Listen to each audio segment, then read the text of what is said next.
He's in fact working on a major dairy farm project in North India at the moment. So I'm sure that he'll also provide some insights into that as well. Philip, could I perhaps ask you to do your presentation? Thank you. Thank you, Grayson. Distinguished guests, ladies and gentlemen, it's indeed an honour to have been asked to come and speak here, and I thank you for that honour. So I'm going to be talking about the development of large and small-scale Indian dairy industry. Now, it might sound funny that I'm going to talk about the small-scale industry because you should be training us how to do that, but I think we've got a lot to offer.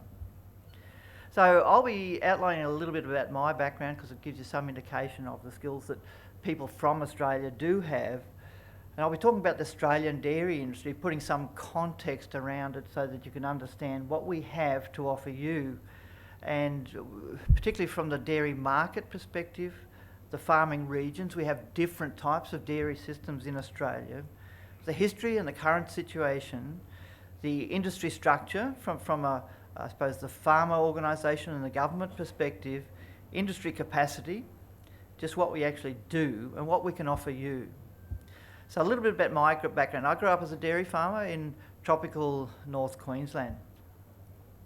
And I then went back to university and I studied veterinary science, and I was a veterinarian in Britain, North Queensland and Germany.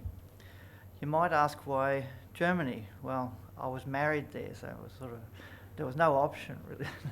No, not true. I enjoyed it very much. So I came back from Germany and I ran 2 teaching dairy practices for the University of Queensland School of Veterinary Science, and I also helped the university with a number of different projects across Asia. The last 15 years ago, I had hair, and then I became a consultant. So you make from that what you will. So I consulted to Dairy Australia. I managed all their northern dairy research development programs. I run dairy development and training programs in across Southeast Asia, India and China. And I also have a lot with other people, a lot of influence in developing the curriculum in the veterinary schools in Southeast Asia.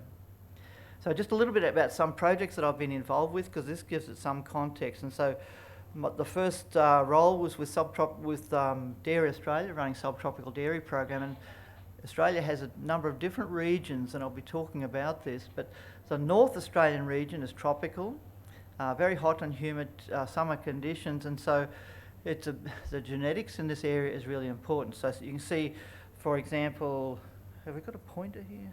No? No. Thank you.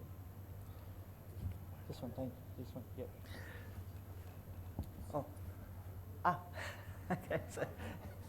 So you can see here, Holstein Friesians in the tropical environment become quite heat stressed and become quite ticks and external parasites are a problem, as is the case here.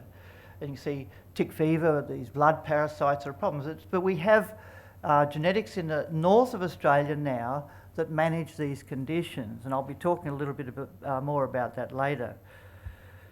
So I've also been involved in dairy development programs in Myanmar with smallholder dairies, in China with very large dairy companies. These are companies with 50 or 80,000 dairy cows, where private equity companies have used my services to do risk assessments on their systems to be able to make investment judgments. I've been involved with dairy systems in East Malaysia, Sabah, and in North India. Veterinary training programs, myself and a few other people are involved with developing up a new veterinary curriculum, in a new veterinary course in Nong Lam University in Vietnam. In Malaysia we've been doing work, and in Cambodia we're actually currently developing the curriculum and working with smallholder producers. So let's talk about the Australian dairy industry. And Australia's a very big country. Most of the people live on the east coast or the south or the southwest or Tasmania. Better not forget Tasmania. But there's this from here north is subtropical, and then it's tropical. So we have the temperate dairy industry like you would have in North America or Europe, and we have a subtropical and tropical dairy industry. Now these might look small areas, but believe me, they are very large areas. And so we have two different types of dairy systems in Australia. The dairy industry in Australia is very mature, and by that I mean that the industry has a high capacity and is very efficient. And so we export approximately $3.2 billion worth of dairy products.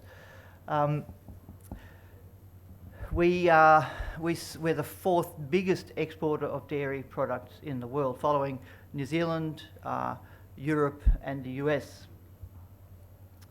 And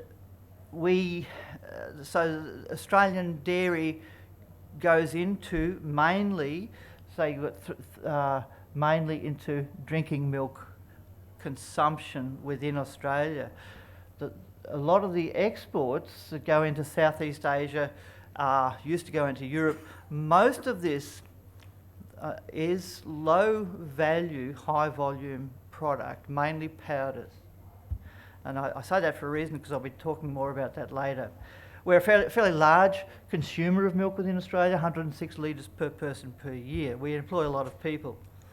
Okay, now I just want to make one point here about the Australian industry, about, I think, a bit of a mistake we made along the way.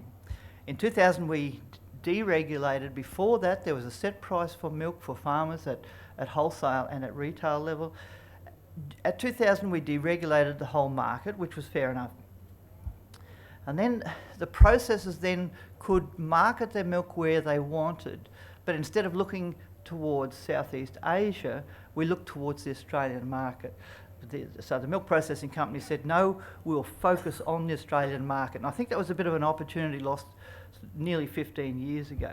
Because the Australian market, we only have, at that stage, 20 million people. It was a limited market. But I think we missed the opportunity at that stage to market heavily into particularly China and Southeast Asia. So what that actually did is, because the Australian milk processors were fighting for the Australian market, it reduced the value of that product going into the supermarkets, it reduced the wholesale price, it reduced the retail wholesale price and the price paid to the farmers, and we've never recovered from that. And so I think there is a message here, before that I think we are now focusing on the Asian dairy market, particularly China and Southeast Asia, and it is a very high value market, and we are sending high value, value-added products across, but we should have been doing this a long time ago. But us not doing that, I think, within Australia has devalued the value of our product within Australia. So the point I'm trying to make here is to value your product. Don't devalue your product in your own country. And then identify what's your market opportunity. So the farms, we have an average of, say, 260, 270 cows per farm. And in Australia, we produce about 6,800 to 7,000 litres per cow per year. Okay, I've talked about that. It's interesting if you look at the historical aspect of dairy production.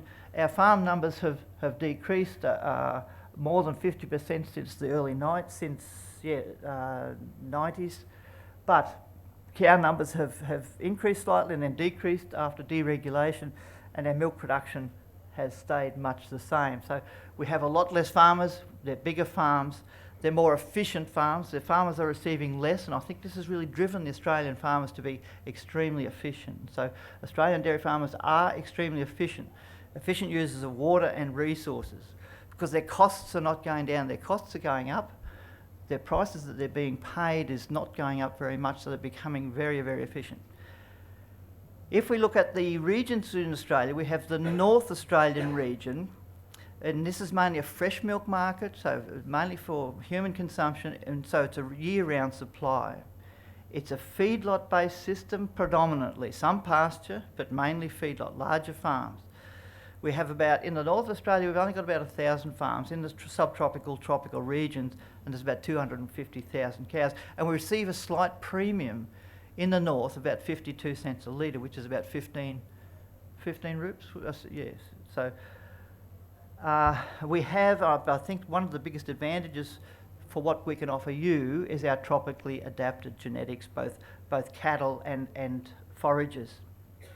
If we look at the temperate south part of Australia, the southern part of Australia, a lot of cattle, smaller farms, seasonal supply. So the farmers use the seasonal grass that is available, a bit like in New Zealand, to produce the product quite cheaply.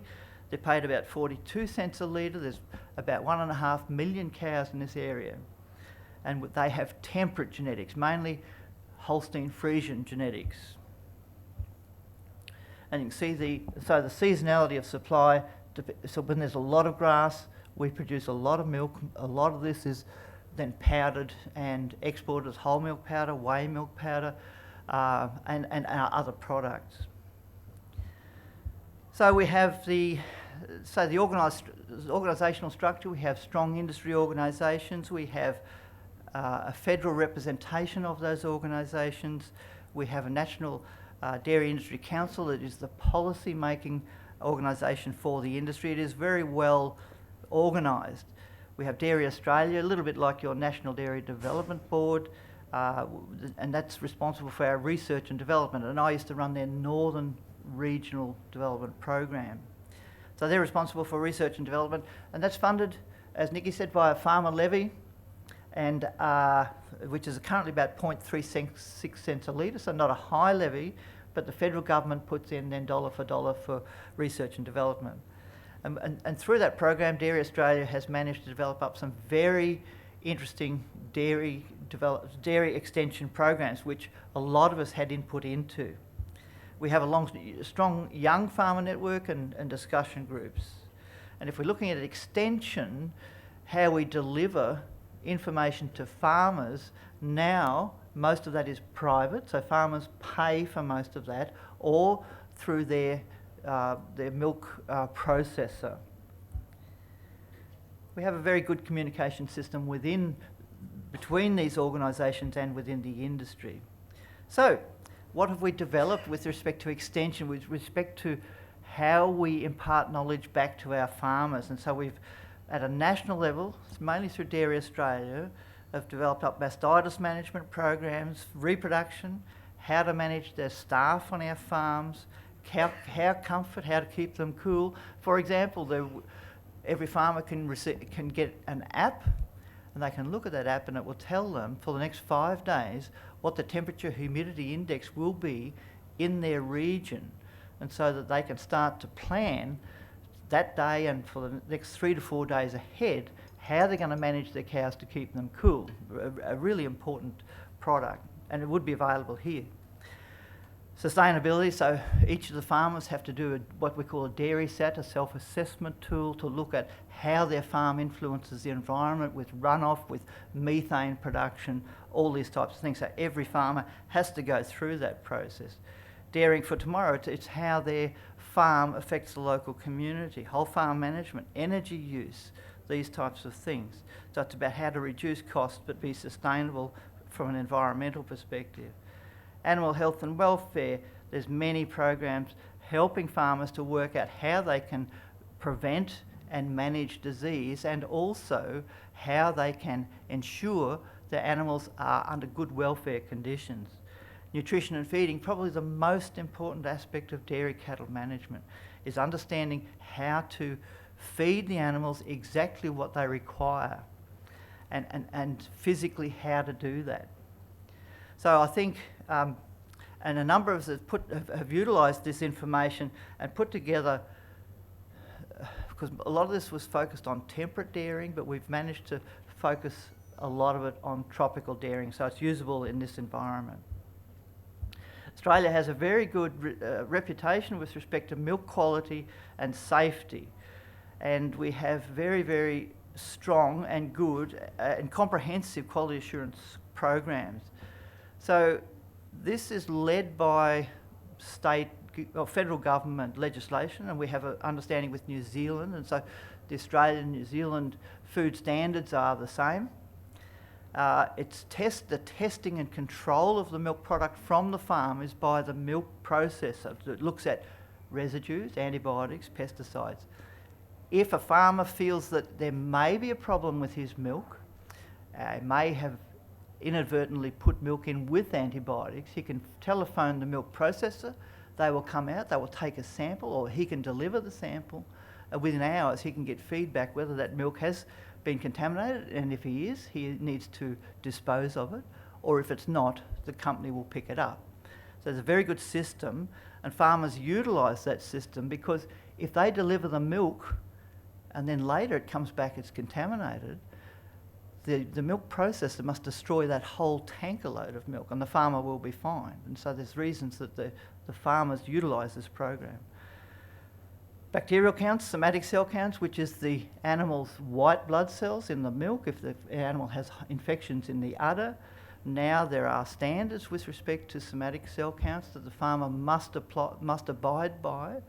If they repeatedly exceed those standards, the farmer will be penalised, and for a certain period, after a certain period of time, his milk will not be picked up.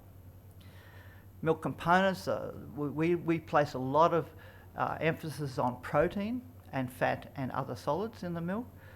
So there are standards for those, as well as visual, taste and smell.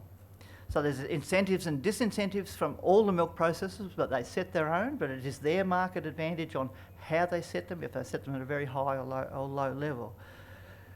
The other important point is that a lot of these quality assurance programs are now including animal welfare standards and environmental standards. And for example, and this is a real market tool for Australia, because some of our people we export to, for example, Japan, the companies we export product to in Japan know exactly who our farmers are. They can come to Australia without notice and say, I want to go and see that farm, and they do this. And so if they perceive that the animal welfare or environmental standards are not appropriate, they can say, we will not take your milk. It can be used as a bit of a market tool in some ways, but in general it does work. It has given Australia a very good image. So, opportunities for the Indian dairy industry. So what can Australia and the Australian industry and the Australian people offer the developing or the current Indian dairy industry? And it's a lot of expertise in Australia. A lot of people have developed a lot of experience over many years in a very sophisticated dairy system. We have developed up some very good training programs for tropical and temperate dairy farming systems. Technologies and management systems, and I'll be talking more about these. Genetics, animal and plant, research collaboration, and I think there are opportunities for co-investment. So if we talk about expertise, I think there's many of us now who have come from Australia and really grew up in the Australian dairy industry that now work in Southeast Asia and in China, that have the expertise that we've developed in Australia and actually converted that into helping in those systems. And we have expertises in developing systems. So it's not just about utilising technology, so it's about putting technology together in a systems approach in farming systems. So it's not about just looking at one technology, it's looking at your whole farming system and how you can utilise technologies in those systems. So farming and processing systems and how to build and manage them. Housing, so animal housing, construction and design. What's very important in new systems is how you source your animals from a disease perspective, from a genetics perspective. Forage production and storage, we have a lot of experience in how to grow the appropriate forage, harvest it, store it and feed it. Animal management programs, this is probably, we're talking about herd health programs. Most of these are computerised programs, but they don't have to be. And it's really understanding how to manage the animals. Animal husbandry, how do you move the animals, how the staff, do they like the animals or not? If your staff don't like your animals, you will have a 20% higher lameness rate and this type of thing. So it's really about managing your staff. Milking management programs, and this is about being efficient with milking and also reducing mastitis. Calf and heifer rearing programs, this is about having your animals... 10? 2? Oh, I thought it was 10 minutes. Calf and heifer rearing programs, animal health programs, disease management, integrated cattle monitoring systems. And so if we look down here, some of the technology we use and integrate into our systems, so the ultrasound system for pregnancy diagnosing, automatic calf rearing systems, and other types of calf rearing systems. So training, we have a lot of expertise and training programs in animal husbandry, disease prevention, milking management, feeding, biosecurity, and this is really important. I've been working in China where there's been some recent outbreaks of foot and mouth disease, really because of the lack of understanding about biosecurity. So in managing farming systems, biosecurity is incredibly important. Breeding and genetics, reproduction, how to manage your staff, how to manage your milk quality and safety, calf rearing. So I've been involved in training programs in in Malaysia where we reduced their cell count, and now they're exporting into,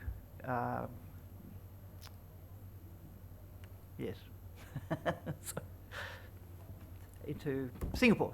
Singapore.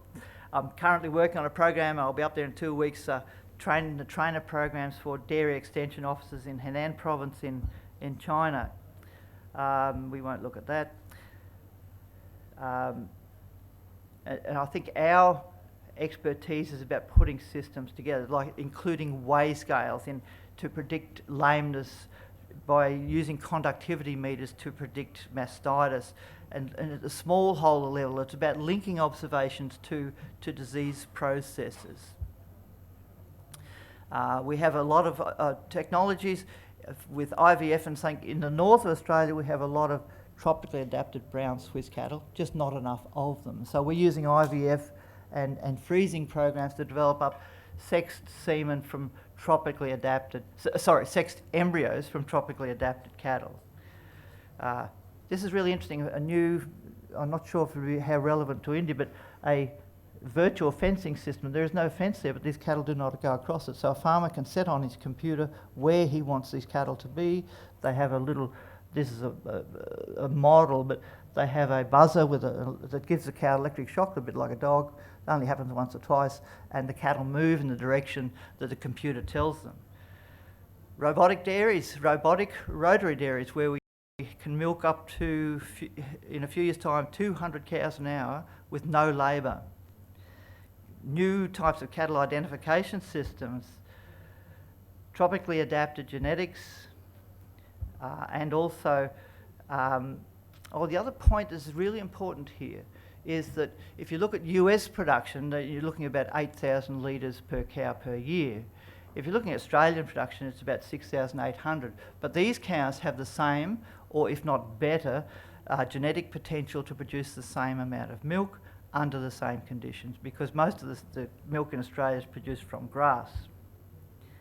Genomics, so we can predict, if we can take a blood sample from calves and predict very, very accurately what sort of production that animal will have as an adult. New forage and forage crops and grass crops. Okay, so research, I think there's a lot of opportunities for research collaboration between Australia and India, and I think a lot of opportunities for investment and co-investment opportunities. There's opportunities for India to invest in Australian dairy systems, and that's happening a lot from China currently. And so I think there's an opportunity for India to also invest in Australia in the development of tropically adapted female embryos. And Australians to go invest in India dairy systems, mainly through the Australians I think could offer the technology and the expertise. Novel product development, and I think there's a big opportunity here for Australian universities to invest in campuses in India, and that will happen. Thank I do apologise that I went over time. Thank you very much. 2 minutes over time. Thank you, Philip. I really dislike being the timekeeper. My apologies to the speakers. I did tell you 10, you didn't hear me. Our next speaker is Mr. Colin Webb. Colin is the General Manager of Breeding and Dairy of Wellard Rural Exports. He has about a decade of experience in the livestock industry. He's been heavily involved in the live export trade from Australia to many different countries across the world. We're going to hear really about the dairy business for the other end of the spectrum, the big corporate end of the spectrum this morning. Wellard is a world leader in the production and distribution of livestock and grain. Its two largest subsidiaries are Wellard Rural Exports, Australia's largest livestock exporter and ship owner, and Wellard Agri, a large mixed farming landowner and operator specialising in the production of grains, legumes and livestock. Thank you very much, Colin.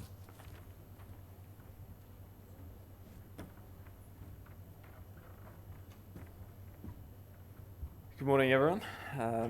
Thank you firstly to the Tamil Nadu Government, Australian High Commission and Austrade for having me speak and being able to present what Wellard is and what Wellard can do. I'll firstly start talking a bit about who Wellard are and what our main core business is, and then I'll go into a case study scenario of a dairy farm that we're building in Sri Lanka. So, Wellard is Australia's largest livestock exporter. Thank you. We export over 400,000 head of cattle a year and approximately 500,000 head of sheep a year. We've been in business in Australia for 30 years. It's a privately owned company, and the family still has a large role to play in the business. We're one of Australia's top 10 producers in grain and sheep, based mainly in Western Australia, and we have other offices throughout the world. One of the main parts of our business is our shipping potential. We own 4 vessels, and we have 2 more vessels being built at the moment.